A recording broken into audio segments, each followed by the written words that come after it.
বন্ধুগণ, টেন্স যেভাবে এক ক্লাসে আয়ত্ত করবেন সে সকল বিষয়গুলো নিয়ে আজকের ভিডিওতে আলোচনা করব। তাই আসুন ভিডিওটি প্রথম থেকে শেষ পর্যন্ত দেখি এবং পুরো বিষয়টি বুঝে নেই। হ্যাঁ বন্ধুগণ, আজকের ভিডিওটি খান মেথড এক complete book of written spoken English grammar এই বইটি নেওয়া হয়েছে। এই বইটি সম্পূর্ণ বাংলা অর্থসাগরে এবং ভিডিও লেকচার আলোকে তৈরি করেছে। এই বইয়ের প্রতিটি পৃষ্ঠে ভিডিও লেকচার তৈরি করে ফেসবুক, ইউটিউবে দেওয়া হচ্ছে।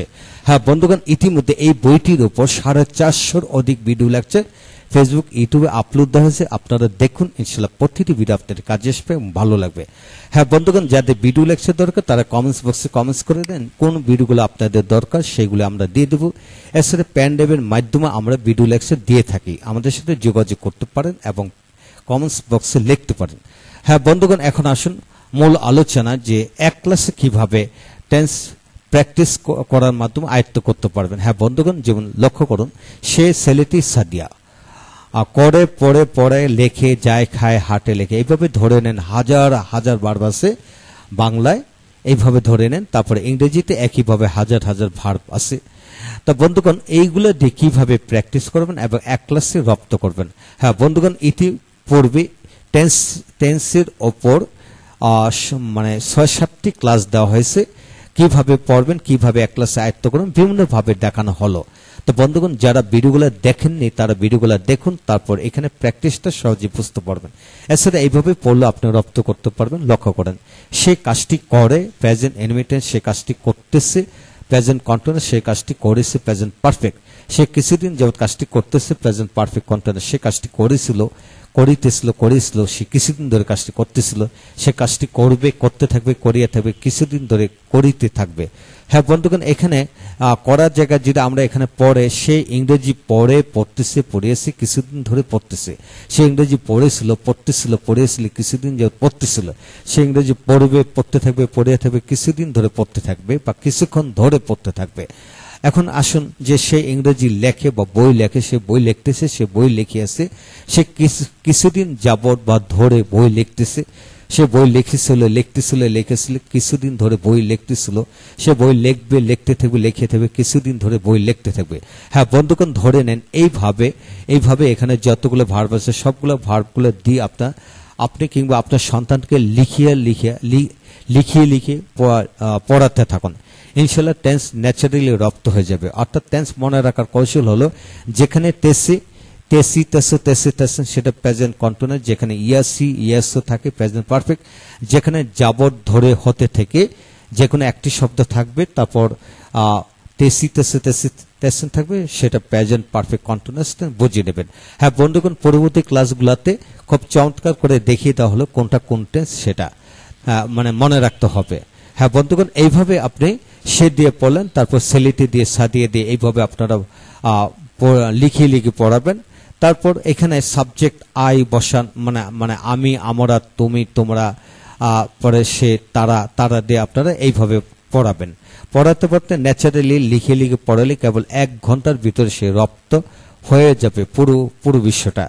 তারপর আসেন ইংরেজি পড়েন কিভাবে, যেমন he does the work, he is doing the work, he has done the work, he has been doing the for few days, he did the work, he was doing the work, he had done the work, he had been doing the for few days, he will do the work, he will be doing the, he will have done the, he will have been doing the for few days. হ্যাঁ বন্ধুগণ, যে সকল বাক্যের মধ্যে do does থাকবে সেটা present এনিমেটেন্স, যেখানে M is doing থাকবে সেটা প্রেজেন্ট কন্টিনিউয়াস, যেখানে হ্যাভ হ্যাজ ডান থাকবে সেটা প্রেজেন্ট পারফেক্ট, যেখানে have been has been doing সেটা প্রেজেন্ট পারফেক্ট কন্টিনিউয়াস বুঝে নেবেন।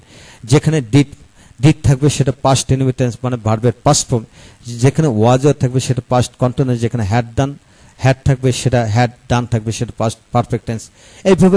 এইভাবে আপনি সন্তানকে বুঝিয়ে দিবেন। জাস্ট ভার্বের রূপটা দেখালে সে পুরো বিষয়টি মনে রাখতে পারবে। জাস্ট ভার্বের রূপ দেখাবেন। হ্যাঁ বন্ধুগণ, এইখানে বলে রাখি do, did, done, go and গন। বন্ধুগণ, এদের উপর অর্থাৎ ভার্বের present, past and past parcel form এর উপর এই বইতে 600টি ভার্ব দেওয়া হলো, প্রায় 600টি ভার্ব প্রত্যেকটা বাংলা উচ্চারণ সহকারে দেওয়া হয়েছে। অর্থাৎ প্রেজেন্ট, পাস্ট অ্যান্ড ফিউচার ফর্মের বা প্রতিটা বাংলা সঠিক উচ্চারণ সহকারে দেওয়া হলো। আপনারা সেখান থেকে বিষয়টি পড়ে নিতে পারেন। ইতিমধ্যে ভিডিওগুলো দেওয়া হয়েছে। হ্যাঁ বন্ধুগণ, আজকের মূল বিষয় হলো যে আমরা প্রথম বাংলায় পড়ব এইভাবে অনুকরণ করে, তারপরে ইংরেজি পড়ব এইভাবে অনুকরণ করে, তারপরে এখানে সাবজেক্ট পরিবর্তন করে হি সি দে ইত্যাদি এইগুলা পরিবর্তন করে আমরা পড়ব। পড়ার পর এখানে সেই কাজটি করে, হি ডাজ দ্য ওয়ার্ক, সেই কাজটি করতেছে, he is doing the work. এইভাবে বাংলার সাথে ইংরেজি মিলিয়ে পড়বেন। এইভাবে যদি আপনার সন্তানকে লিখে লিখে পড়াতে থাকুন, সে আপনার থেকে পুরো বেশি রপ্ত করতে পারবে। হ্যাঁ বন্ধুগণ, এর ভিতরে আমরা আরো কিছু বিষয় জানিয়ে রাখি যে শুধু সাবজেক্ট ছোট করে পড়লেই হবে না, সাবজেক্টকে অবশ্যই বড় বড় করে পড়তে হবে। হ্যাঁ বন্ধুগণ, আমরা ইংরেজি না পারার অর্থ হলো বাক্যটি যখন অনেক দীর্ঘায়িত হয়, বড় হয়, তখন আমরা টেন্স শনাক্ত করতে আমরা বুঝতে পারি না। তাই বাক্যের শেষের শব্দের উপর ডিপেন্ড করেই কিন্তু আপনি টেন্স শনাক্ত করবেন, বাক্যটি যতই বড় হোক না কেন, অবজেক্ট যত বড় হোক না কেন। হ্যাঁ বন্ধুগণ, এখানে আরেকটি কথা বলে রাখি যে সাবজেক্ট বড় করতে হলে, অর্থাৎ সেকে বড় করার জন্য এই বইতে খান মেথড মূলত এই বইতে সে দিয়ে 213 ভাবে পড়ার কৌশল দেওয়া হয়েছে। এই বই থেকে আপনারা সেটা পড়ে নেবেন। তারপর আমি দিয়ে 213 ভাবে, আমরা দিয়ে 250 ভাবে, তারপর যে কোনো ব্যক্তির নাম দিয়ে, ধরেন সাদিয়া দিয়ে 211 ভাবে পড়ার কৌশল এই বইতে দেখানো হয়েছে। তো একজন ব্যক্তির নাম দিয়ে যদি 211 ভাবে পড়া যায়, যে কোন পৃথিবী 700 কোটি মানুষ আছে, প্রতিটা মানুষের নাম দিয়ে কিন্তু পড়া যাবে।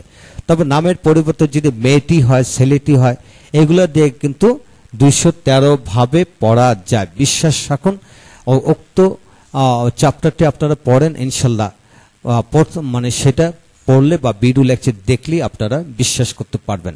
হ্যাঁ বন্ধুগণ, আসুন যা কিছু শিখবেন সমস্ত জীবনের জন্য শিখবেন এবং পরিপূর্ণভাবে শিখবেন এবং হিসাব নিকাশ করে শিখবেন, যেমন সে দিয়ে 211 ভাবে পড়া যায়। এটি হলো মূল হিসাব। হ্যাঁ বন্ধুগণ, পরবর্তী ভিডিওগুলো দেখুন, ইনশাল্লাহ প্রতিটি ভিডিও আপনাদের কাজে আসবে এবং ভালো লাগবে। Thank you very much.